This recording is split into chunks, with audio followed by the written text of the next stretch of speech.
नमस्कार, मैं मनीष और आप देख रहे हैं मीडिया दर्शन। बिहार सरकार के मंत्री मदन सहनी आज जन सुनवाई कार्यक्रम में उपस्थित थे। इस दौरान आम जनता की समस्या सुनी और पत्रकारों के सवाल का जवाब दिया। पत्रकार ने जब यह सवाल किया कि आप लोग एक तरफ इंडिया गठबंधन की मजबूती की बात करते हैं, दूसरी तरफ अगर देखा जाए तो विधानसभा चुनाव में तमाम जितने भी क्षेत्रीय दल हैं या कांग्रेस है अपने अपने कैंडिडेट खड़ा कर रहे हैं, तो फिर इंडिया गठबंधन मजबूत कैसे हुई।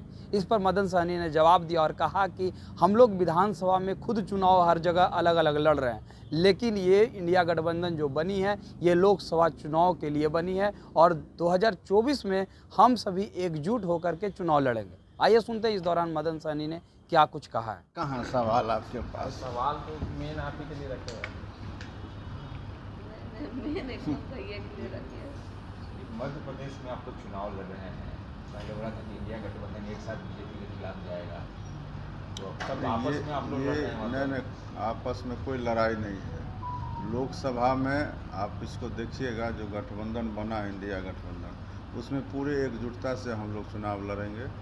और जो फार्मूला है इंडिया गठबंधन का कि कोई जो जितने भी विपक्षी दल हैं उसमें से कोई एक दल लड़ेंगे, अन्य दल उसको समर्थन करेंगे, यही फार्मूला है। और ये लोकसभा में लागू होगा। अभी हम लोग कुछ जगह पर मध्य प्रदेश में लड़े, इससे पहले भी विभिन्न प्रदेश में चुनाव हुआ है, तो विभिन्न राजनीतिक दल लड़ते हैं, अपने कैंडिडेट उतारते हैं, हम लोग भी उतारे हैं।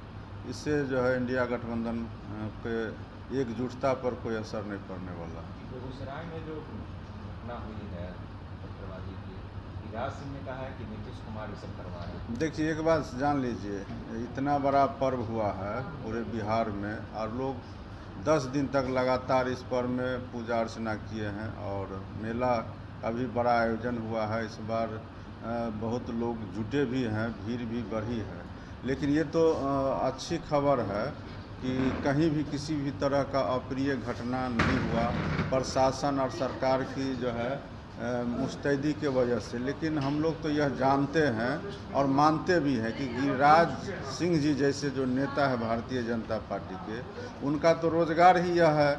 वो तो चाहते ही हैं कि सब जगह, सिर्फ बेगूसराय क्यों, हर जगह चाहते हैं कि इस तरह का मामला बने और उन लोग को इससे फ़ायदा हो। लेकिन फ़ायदा हम लोग होने नहीं दे रहे हैं, इसलिए वो परेशान है। वो तो चाहते हैं कि रोज़ ये हर जगह इस तरह का घटना घटे, उनका तो चाहत ही है और उन लोग का यही रोज़गार है, इसी से उन लोग का वोट बैंक बनता है। तो हम लोग तो इसके खिलाफ़ हैं और हम लोग सभी लोग समाज में मिलजुल करके सब तरह का पर्व को मनाने के पक्षधर हैं। और सरकार की मुस्तैदी, जिला प्रशासन की मुस्तैदी के वजह से कहीं किसी भी तरह का प्रिय घटना नहीं हुई है और इसी बात का उनको परेशानी है। वो तो चाहते हैं कि हर जगह दंगा फसाद हो। शिक्षक बहाली को लेकर जीतनराम मांझी कह रहे हैं लालू जी ने लैंड फॉर जॉब किया और अब जो नई सरकार चल रही है वो मनी फॉर जॉब।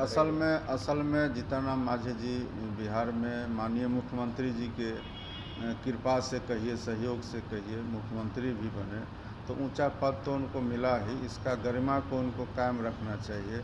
इतने बड़े संख्या में बेरोजगार युवकों को नौकरी मिल रही है और इसका उनको स्वागत करना चाहिए, नहीं कि इसमें से कुछ निकाल करके कुछ बोल देने की आवश्यकता है। इससे परहेज उनको करना चाहिए। बुजुर्ग नेता हैं। जांच की मांग कर रहे हैं मतलब? नहीं, जांच तो कोई भी मांग कर सकता है, आप भी मांग कर सकते हैं, एक जो भी लोग इसमें भाग लिए होंगे वो भी मांग कर सकते हैं, किसी के भी मांग पर जांच हो सकता है। लेकिन उनको इससे परहेज करना चाहिए, चूँकि इस तरह का कोई मामला ही नहीं है। और यह बीपीएससी के अध्यक्ष ने भी इसको अपने बयान के माध्यम से कहा है। और जांच तो किसी भी तरह का होता ही रहता है। अगर कोई गड़बड़ी होगी तो जांच में खुलासा होगा, अगर नहीं गड़बड़ी होगी। और हमको तो लगता है कि जो लोग इसमें भाग लिए हैं उनको तो कोई एतराज़ नहीं, वो तो संतुष्ट है इस रिज़ल्ट से और इतना बड़ा रिज़ल्ट निकला है। इससे पहले भी 3 लाख से ज़्यादा टीचर की बहाली हुई, दूसरे विभाग में भी बहाली हो रही। कहाँ दूसरे प्रदेश में इतना संख्या में कहीं बहाली हो रही है।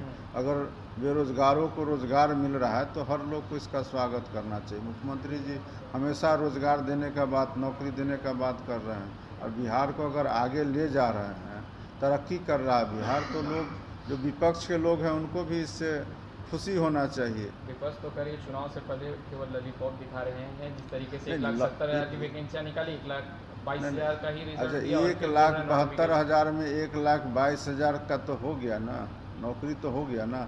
जो शेष बचे हैं उसका भी तो विज्ञापन निकलने ही वाला है ना। जो पास करेंगे उन्हीं को नौकरी मिलेगा ना, उसके बाद दोबारा तो निकल ही रहा है। छोड़ने कहाँ जा रहे हैं, जो शेष बचे उनका भी बहाली होगा। पर उसमें भी तो नियोजित है सर, फिर अन्य जो राज्यों भी को भी हैं, फ्रेशर्स की संख्या तो कम है ना। जो भी प्रोसेस है उसको तो अपनाना होगा। आखिर इतने लोगों को नौकरी मिला ना, इसी में से मिला है ना। बिहार के लोग को मिला तो इसमें खुश होना चाहिए। मंत्री कल जा रहे हैं सहरसा, जो खबर आ रही थी मूर्ति का, अनंत मोहन सिंह के कार्यक्रम का शामिल है उनके मूर्ति का उद्घाटन होगा। इसको लेकर क्या है कि नीतीश कुमार नहीं, इस संबंध में हमको कोई जानकारी नहीं है कि कहाँ मुख्यमंत्री जी का प्रोग्राम है। और प्रोग्राम में है और कहीं कोई कार्यक्रम में तो जाते ही रहते, कोई नई बात थोड़े है। तो आपने सुना, मदन सहनी सीधे तौर पे ये कहते हुए नजर आ रहे हैं कि हम लोग मजबूती के साथ 2024 लोकसभा चुनाव लड़ेंगे और हम लोग सभी इंडिया गठबंधन के लोग एकजुट हैं और सामंजस्य बना करके सभी सीटों पर चुनाव लड़ा जाएगा और सभी गठबंधन के लोग जो हैं समर्थन करेंगे ताकि 2024 लोकसभा चुनाव के बाद एनडीए को सत्ता से बाहर किया जा सके। इस तरह के तमाम अपडेट के लिए देखते रहें मीडिया दर्शन। धन्यवाद।